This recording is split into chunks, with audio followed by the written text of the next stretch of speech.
Week 17 of the fantasy baseball season, and here's a few hitters I looked at off the wire this week. The first hitter, Juan Yepez of the Washington Nationals. So Juan Yepez, a former top prospect in the Cardinal system. He had a couple decent years here and there, but really didn't amount to nothing. And he's been in the minor leagues all season with Washington, and now he's gotten the call with Joey Meneses not doing much. They sent him down, and Joey Gallo on the injury list, and Yepez has made the most of his opportunity. And now with Jesse Winker traded out of town, we know Yepez could play the corners as well if they need him at those spots. On the season, 2 home runs, 13 RBIs, a stolen base, 13 runs scored, a 377 average, and a 429 on base. I know it's only a 69 at-bat sample size here for Yepez this season, but like I said, he's batting 3rd or 4th in this national lineup. He's always had some pop, and like I said, he's been a former top prospect, so maybe the change of scenery and less pressure playing in St. Louis to in Washington is helping him right now, especially with a national team out of the race, and they're rebuilding and looking what they have for next season as well. July 23rd versus the Padres, 2 for 4. July 24th versus the Padres, 1 for 4, a homer, 2 RBIs. July 25th versus the Padres, 0 for 3. July 26th at the Cardinals, 3 for 4, 2 runs, 2 RBIs. And July 27th at the Cardinals, 2 for 5, a run, 3 RBIs. He's helped this national team hurt the Cardinals in a big way, where they won the first 2 games of the series, where we know this Cardinal team's on the brink of a wild card spot, only a game and a half out. So right now, Yepez playing good baseball, no doubt about it. And one of the hottest pickups, he got added in 23% of fantasy leagues. And right now, still available though, and possibly the last chance for owners to go out there and get him if he keeps it up. Available in 63% of leagues. Next hitter is his teammate Luis Garcia, Washington Nationals. I've mentioned Garcia a few times this season, and it's been a solid year for the second baseman. 11 home runs, 50 RBIs, 15 stolen bases, 35 runs scored, a 280 average, and a 313 on base in the last month of the year. 4 home runs, 15 RBIs, 12 runs scored, 5 stolen bases, a 355 average, and a 395 on base. So he's playing great baseball as Luis Garcia. We know second base, one of the worst positions in all fantasy baseball. And right now, if I'm fantasy owners, I'm going out there and getting Garcia this week because he's a hitter that's got good contact. He's got good pop, and he steals bases as well. July 23rd versus the Padres, 0 for 3. July 24th versus the Padres, 2 for 4, stolen base. July 25th versus the Padres, 0 for 3. July 26th at the Cardinals, 2 for 4, run, 3 RBIs, 2 stolen bases. And July 27th at the Cardinals, 2 for 5 with 2 RBIs. So right now, there is a possibility Garcia could get dealt at the Major League trade deadline, but I believe he most likely will stay with Washington. But with guys like Jesse Winker getting traded and maybe a couple more pieces going, Garcia could be a possibility going somewhere else, but still an ad this week. The next hitter I looked at is Colton Cowser of the Baltimore Orioles. So now with Austin Hayes traded out of town, Cowser I think is going to have a spot for the remainder of the season, getting everyday at-bats for this Baltimore Orioles team. And he was a top prospect in the system last year. On the year, 14 home runs, 43 RBIs, 39 runs scored, 7 stolen bases, a 236 average, and a 322 on base. And over the last couple weeks, he's been white hot, 2 home runs, 9 RBIs, 7 runs scored, 2 stolen bases, a 355 average, and a 444 on base percentage. So Cowser, we know he's got some pop. We know he could steal some bases, and he's a good defensive center fielder as well. And now with Austin Hayes out of town, like I mentioned, I think more playing time and everyday at-bats are going to be even more routine for Cowser, even though he was starting to play every day over the last few weeks. July 23rd in Miami, 1 for 4 in RBI. July 24th in Miami, 2 for 2, 3 RBIs. July 25th at the Marlins, 1 for 3, a homer, 3 RBIs, 2 runs scored. July 26th versus the Padres, 2 for 4.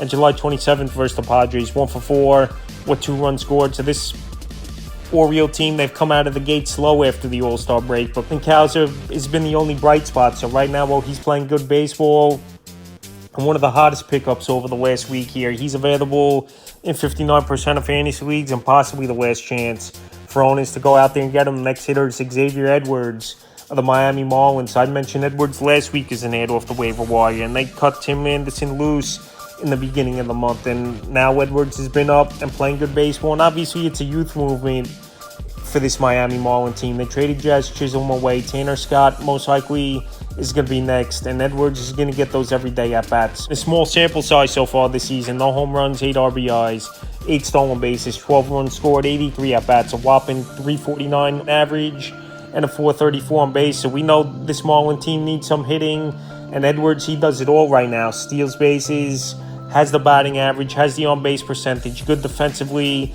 Just not power he's going to bring, but if he's going to bring those 4 or 5 categories I mentioned, he's a great ad this week and qualifies at second and short, 2 weak positions in fantasy baseball. July 23rd versus the O's, 0 for 2, a run, an RBI. July 24th versus the O's, 3 for 3, a run, an RBI. July 25th versus the O's, 2 for 4, a run, 2 RBIs, a stolen base. July 26th at the Brewers, 1 for 4, stolen base. And July 27th at the Brewers, 0 for 3 with 2 stolen bases. So Edwards, he definitely has major upside stealing bases, where even playing half a season after the break, he's a guy that has a chance for 20, 25 stolen bases towards the end of the year. So right now, while he's a hot pickup, high batting average, good on base, even though those numbers obviously going to drop, but stolen bases and runs scored is definitely a big possibility that's going to remain at a high pace, and he's an ad this week available right now in 69% of leagues. Next hitter is his teammate Josh Bell of the Miami Marlins, and I think Bell's going to get dealt in the next couple days as well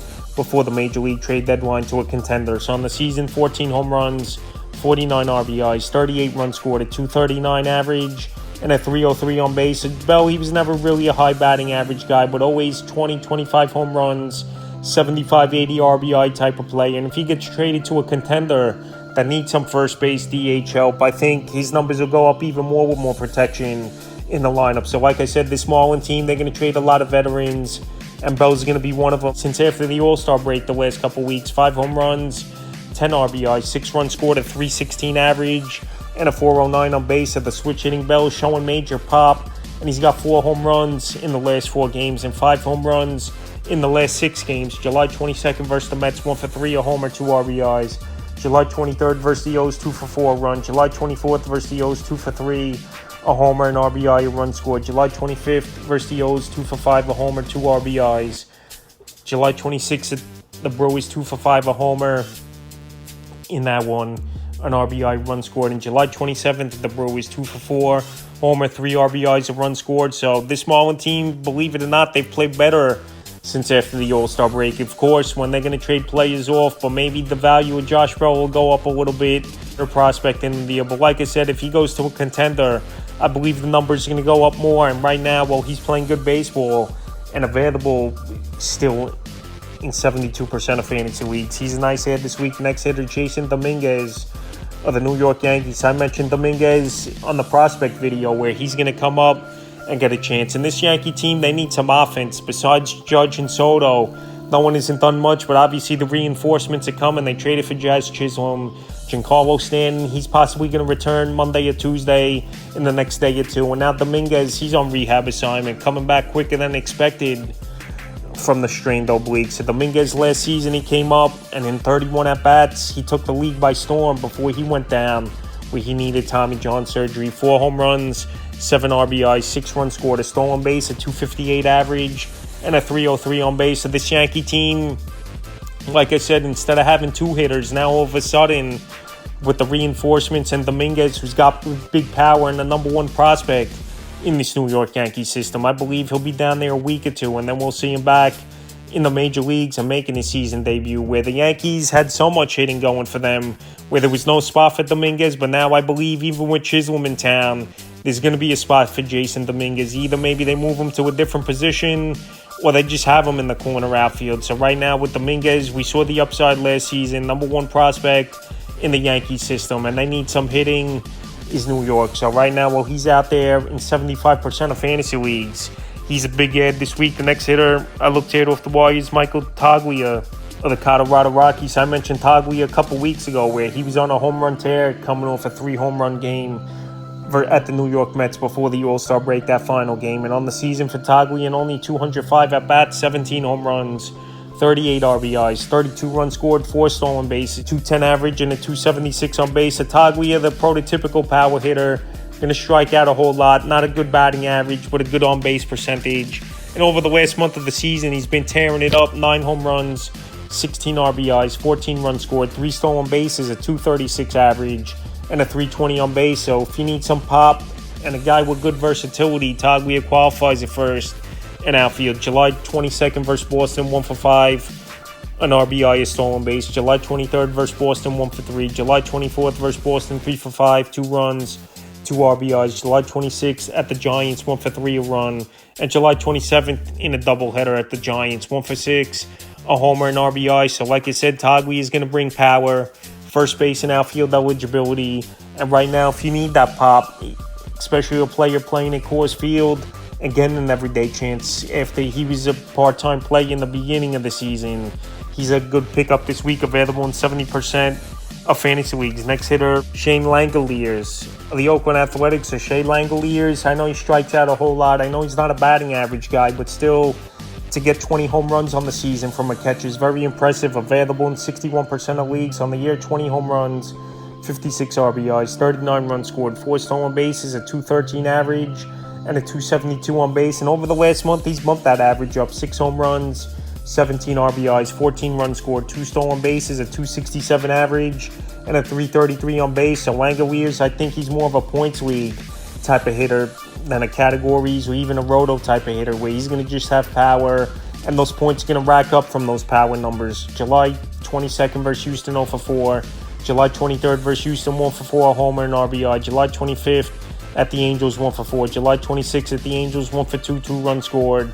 And July 27th at the Angels, 1 for 4, a homer, 3 RBI. So right now, like I said, out there in 61% of fantasy leagues, I prefer more in points leagues. And last season, we saw 22 home runs and 20 this year, so the power is definitely legit. And believe it or not, Oakland, they got some boppers in this lineup, and they found some players this season that could help them in the future. So Langoliers is one of those guys, and he's a solid add this week. Next hitter, Gavin Lux of the Los Angeles Dodgers. So Gavin Lux, a former top prospect a few seasons ago in the system, but injuries, and just the Dodgers obviously acquiring big-time players over the last few seasons.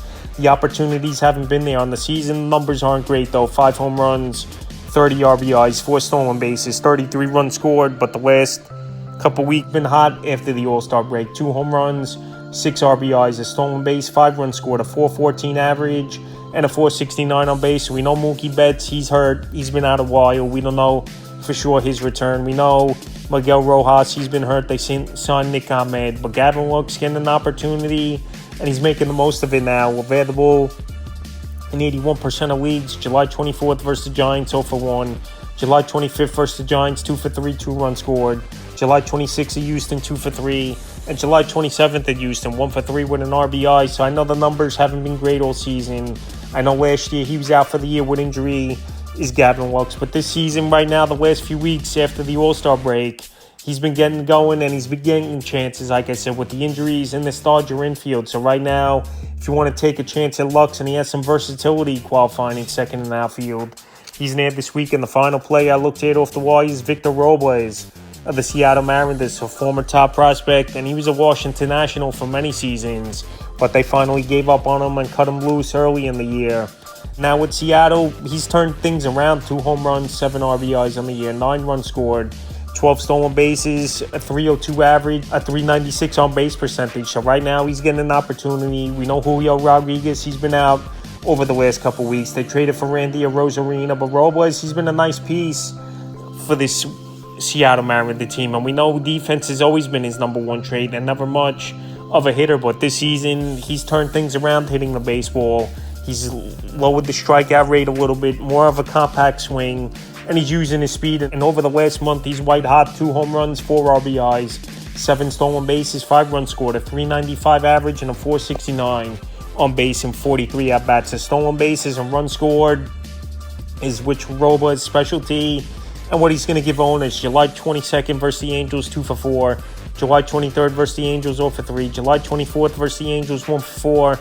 A stolen base. July 26th at the White Sox, 1 for 3, a homer and RBI in that one. And July 27th at the White Sox, 3 for 6, an RBI. So right now, batting first to second is a table setter, is Robles for this Mariners team. And we know this Mariners team is going for it. They traded for Arozarena, traded for Yimi Garcia, and I believe they're going to go out there and make one more trade for a bat before the deadline expires in the next couple days. So Robles, right now, well, he's playing good baseball and can help owners in a few categories. He's available in 88% of fantasy leagues. So that's a few hitters I looked at off the wire for Week 17 of the fantasy baseball season.